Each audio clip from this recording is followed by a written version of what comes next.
ये कहानी है आगरा की, जिसमें धर्मेश नाम का बच्चा था। धर्मेश एक अनाथ आश्रम में रहता था। उसे नहीं पता उसके माँ बाप कौन थे। उसके लिए उसका परिवार अनाथ आश्रम के बच्चे और उनकी देखभाल करने वाले लोग थे। वो बच्चों के साथ बहुत खुश रहता था। अनाथ आश्रम में भी उसे सब बहुत प्यार करते थे, क्योंकि वो अनाथ आश्रम का सबसे प्यारा और अच्छा बच्चा था। सबसे मिलजुल कर रहता था। अगर किसी को किसी चीज की जरूरत होती थी तो वो उनकी हमेशा मदद करने के लिए तैयार रहता था। एक दिन उनके सर बच्चों से कहते हैं, बच्चों तुम सब कल तैयार रहना। मैंने कल प्लान बनाया है कि मैं तुम्हें एक अच्छी सी फिल्म दिखा कर लाऊंगा, तो तुम सुबह जल्दी उठकर नाश्ता करके रेडी रहना। मैं तुम्हें फिल्म दिखा कर लाऊंगा बच्चों।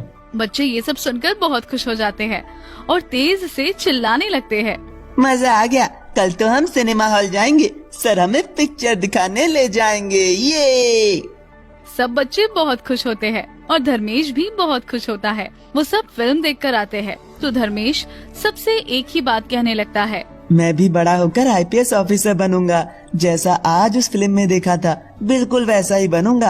अपने देश की रक्षा करूंगा और गलत काम करने वालों को जेल में डालूंगा। सब उसकी बात सुनकर उसका मजाक बनाते हैं। तू आईपीएस ऑफिसर कैसे बनेगा? तू तो एक अनाथ बच्चा है, उसमें बहुत पैसे लगते हैं और बहुत पढ़ाई भी करनी पड़ती है बच्चों। फिर धर्मेश अपने मन में ठान लेता है कि वो आईपीएस ऑफिसर ही बनेगा। एक दिन धर्मेश सोचता है, मैं और पढ़ाई करने के लिए और किसी स्कूल में दाखिला लेने के लिए कुछ काम करना शुरू कर देता हूँ, जिससे मैं किताबें खरीद सकूं और आईपीएस ऑफिसर बन सकूं। वो सोचता है कि वो कल से जूते पॉलिश का काम करेगा और फिर वो अपने सर से कहता है, सर मैं कल से अनाथ आश्रम के बाहर ही शूज पॉलिश किया करूंगा, जिससे मैं अपने आईपीएस की पढ़ाई के लिए अभी से पैसे जमा कर सकूं। क्योंकि सर मुझे एक आईपीएस ऑफिसर बनना है, मुझे भी अपने देश की रक्षा करनी है। बेटा ये तुम कैसी बातें कर रहे हो? तुम अभी से काम करना चाहते हो? अभी तुम बहुत छोटे हो। तुम्हारी खेलने कूदने की और पढ़ाई करने का टाइम है। अभी से काम के चक्कर में मत पड़ो। जब थोड़े बड़े हो जाओगे तब तुम काम कर लेना, तब मैं भी तुम्हें मना नहीं करूँगा।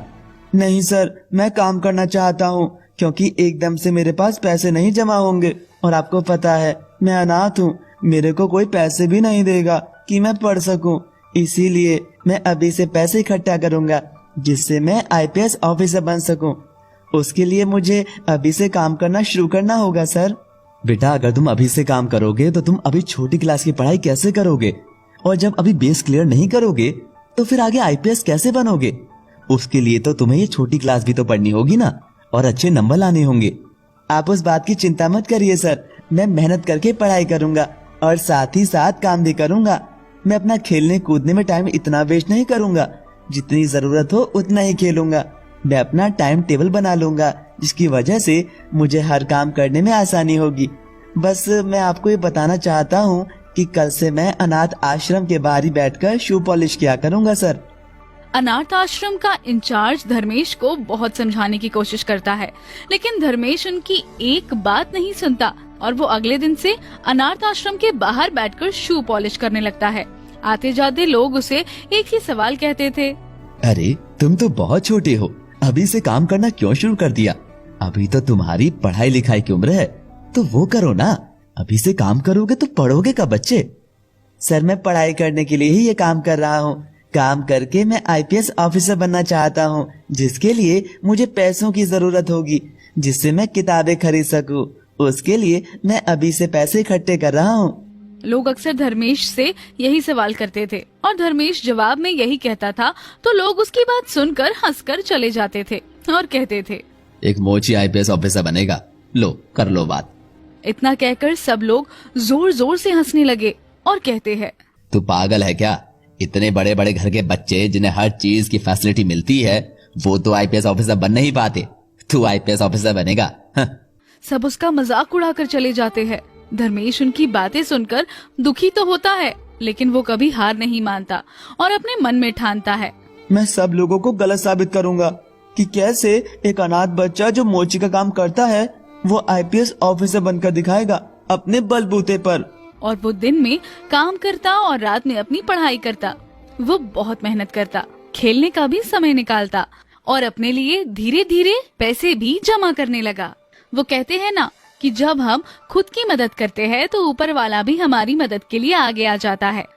एक दिन अनाथ आश्रम में बच्चों को गोद लेने के लिए मिस्टर एंड मिसेस सिंह आए। अनाथ आश्रम की सभी बच्चों को देखते हैं और अनाथ आश्रम के इंचार्ज से कहते हैं, देखिए सर, हम आपके आश्रम से एक बच्चा गोद लेना चाहते हैं। हमारी कोई औलाद नहीं है, तो हमें एक बच्चा चाहिए जिसे हम पाल पोस कर बड़ा कर सकें और अपना वारिस बना सकें। ये तो इन बच्चों की खुश नसीबी है सर कि आप इन्हें गोद लेना चाहते हैं। आप देख लीजिए कि आपको कौन सा बच्चा सही लगता है जिसे आप गोद लेना चाहते हैं। मिस्टर सिंह और मिसेस सिंह सारे बच्चों से मिल लेते हैं, लेकिन उन्हें समझ नहीं आता कि वो कौन सा बच्चा गोद ले, क्योंकि उन्हें सारे ही बच्चे अच्छे लगते हैं। फिर वो आश्रम इंचार्ज से बोलकर जाते हैं, हमें सब बच्चे इतने पसंद हैं कि हम समझ नहीं पा रहे हैं कि हम कौन सा बच्चा अडॉप्ट करें। आप हमें एक दिन का समय दीजिए, हम कल आकर सारी फॉर्मेलिटी पूरी करके एक बच्चे को लेकर चले जाएंगे। जैसी आपकी इच्छा सर, आप कल आ जाइए और जो भी बच्चा आपको सही लगे उसे आप फॉर्मेलिटी पूरी करके ले जाइए। मिस्टर सिंह मिसेस सिंह जैसे ही बाहर आते हैं, उनकी नजर आश्रम के बाहर बैठे बच्चे धर्मेश पर पड़ती है। धर्मेश को देखकर मिसेस सिंह बहुत ही भावुक हो जाती है और वो मिस्टर सिंह से कहती है, देखिए जी, ये बच्चा कितना प्यारा है। इसको देखकर तो ऐसा लग रहा है कि बस झट से जाकर इसे अपने गले से लगा लो। ऐसा लग रहा है कि मानो मेरा ही बच्चा हो। मैं इस बच्चे को अपना बच्चा बनाना चाहती हूँ। पर ये बच्चा अनाथ आश्रम के बाहर बैठा है, पता नहीं किसका बच्चा है। चलो कोई बात नहीं, एक बार जाकर इस बच्चे से बात करते हैं। मिस्टर सिंह और मिसेस सिंह धर्मेश के पास आकर उसे कहते हैं, हेलो बेटा, आपका नाम क्या है और आप कहाँ रहते हो? हेलो अंकल आंटी, मेरा नाम धर्मेश है और मैं इसी अनाथ आश्रम में रहता हूँ। मेरे माँ बाप नहीं है, इसीलिए मैं यही रहता हूँ। ये अनाथ आश्रम ही मेरा परिवार है। बेटा, अगर तुम इसी अनाथ आश्रम में रहते हो तो अभी हम अंदर थे, सारे बच्चे अंदर ही थे। तुम बाहर बैठकर शू पॉलिश क्यों कर रहे हो? क्या ये लोग तुम्हें अनाथ आश्रम में नहीं रखते या तुम पर कोई अत्याचार कर रहे हैं, तुम्हें मजबूरन काम करवा रहे हैं? नहीं नहीं अंकल, मैं ये काम अपनी मर्जी से कर रहा हूँ। दरअसल मैं पैसे इकट्ठे कर रहा हूँ क्योंकि मुझे बड़ा होकर आईपीएस ऑफिसर बनना है, जिससे मैं कुछ भी खरीद सकूं।